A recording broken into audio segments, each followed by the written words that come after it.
Pelatih Shin Tae-yong resmi memanggil wajah baru ke timnas Indonesia untuk Piala AFF 2024. Dia adalah winger lincah milik PSBS Biak Numfor, Armando Robert Oropa. Obed, sapaan akrabnya, sebelumnya belum pernah mendapat panggilan timnas Indonesia.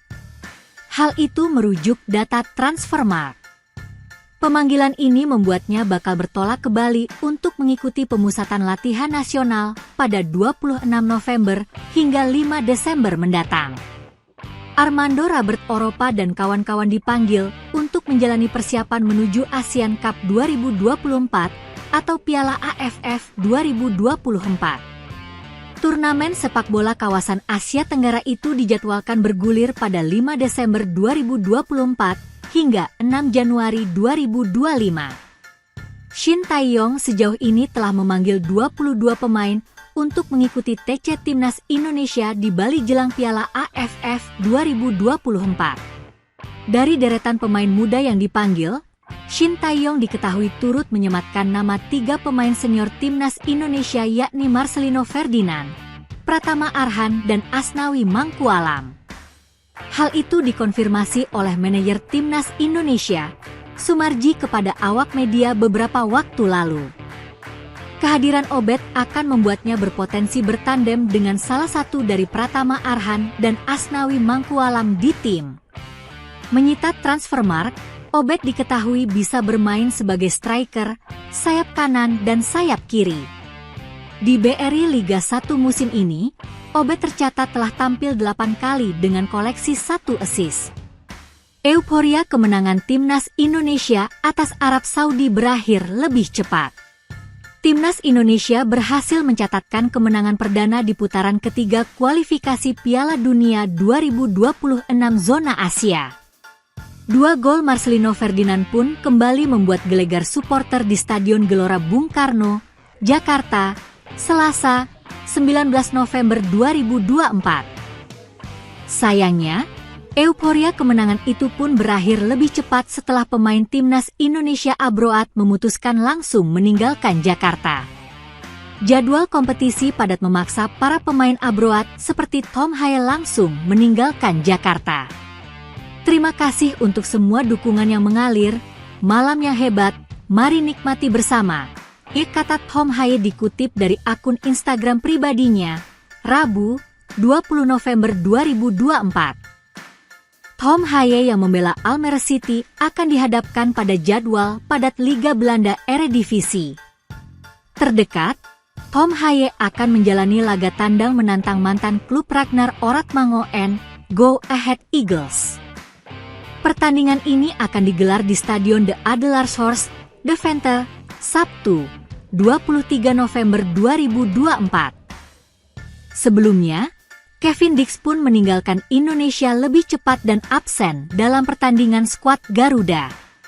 Mengalami cedera saat menjamu Jepang, Kamis, 15 November 2024, Kevin Dix langsung kembali ke klubnya, FC Copenhagen pada Senin, 18 November 2024. Perjalanan panjang pun dilalui Kevin Dix untuk sampai ke Denmark. Meski demikian, Kevin Dix tak terlihat lelah dengan menjadi supporter online bagi timnas Indonesia. Sepanjang perjalanan dari Jakarta ke Copenhagen melalui Doha, Kevin Dix terus memantau pertandingan timnas Indonesia melawan Arab Saudi. Kevin Dix pun tak bisa menutup rasa bahagianya atas kemenangan timnas Indonesia ini. Kalian melakukannya, 3 poin tambahan. Bangga jadi bagian timnas Indonesia, kecewa saya tidak bisa di sini. Sampai jumpa lagi, kata Kevin Dix. Timnas Indonesia mendapatkan kabar baik dari 2 rivalnya di grup C kualifikasi Piala Dunia 2026, lantaran Bahrain dan Australia harus puas berbagi poin di riva.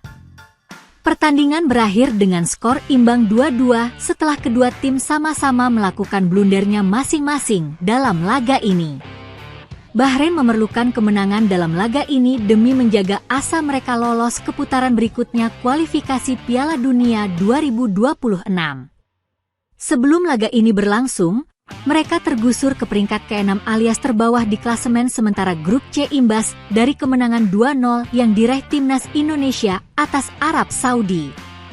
Bahrain mengumpulkan 5 poin dari 5 laga sebelumnya, selagi Australia berada di pos kedua dengan catatan 6 poin.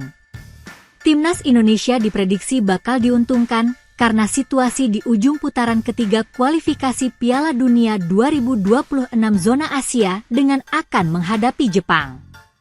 Bahrain mengumpulkan 5 poin dari 5 laga sebelumnya, selagi Australia berada di pos kedua dengan catatan 6 poin.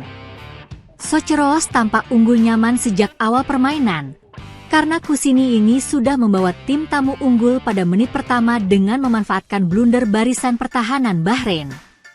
Mereka menguasai permainan setelahnya, selagi Bahrain menjajal gawang Australia sesekali, namun skor 1-0 tetap tidak berubah hingga jeda turun minum. Setelah istirahat, situasi yang sama terulang di awal babak kedua, dengan Australia tampak nyaman menguasai bola, namun Bahrain mendapatkan momen ajaib pada menit ke-75. Bola masuk ke gawang dan tuan rumah menyamakan skor menjadi 1-1. Namun, itu langsung berubah 2 menit kemudian. Kali ini giliran pertahanan Australia yang melakukan blunder hingga bola hampir membobol gawang Rian untuk yang kedua kalinya. Diselamatkan oleh tiang gawang, Australia tidak selamat untuk kesempatan berikutnya karena bola muntah menghampiri Abdul Jabbar yang langsung melepaskan tembakan ke gawang mereka. Skor pun berubah menjadi 2-1 dalam sekejap, dan Australia mulai berupaya untuk menyamakan skor setelah itu. Di masa injury time, Kusiniingi berhasil menyamakan skor pada menit ke-96 setelah menyelesaikan peluang di mulut gawang. Pemain Bahrain sempat terkapar karena insiden Yengi menembak ke gawang mengenai kakinya. Wasit sempat mengecek VAR namun gol tetap disahkan. Hingga pertandingan berakhir, keduanya tidak berhasil menemukan gol kemenangan. Skor 2-2 pun menguntungkan timnas Indonesia yang tidak berdampak pada posisi mereka di klasemen sementara grup C kualifikasi Piala Dunia 2026.